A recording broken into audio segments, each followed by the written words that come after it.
Hello everyone, today in this video we will discuss how to fix Bluetooth cutting on Narzo 100 Lite. Let's start the video. If you want to fix this problem, so restart device, just click and hold side power button, swipe up.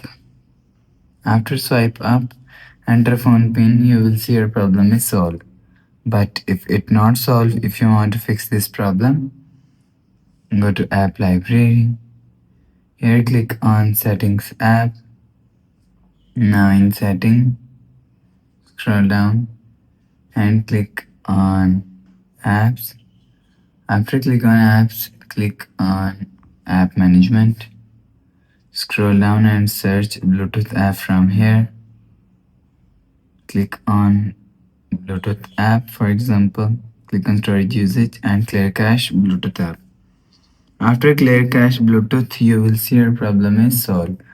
But if it's still not solved, click on settings app. Scroll down and click on system and update. Click on software update. You will check your software update is latest. If it not latest, update your software latest.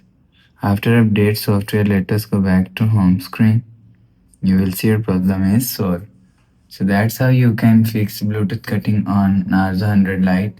If you like the video, please subscribe. Thanks for watching.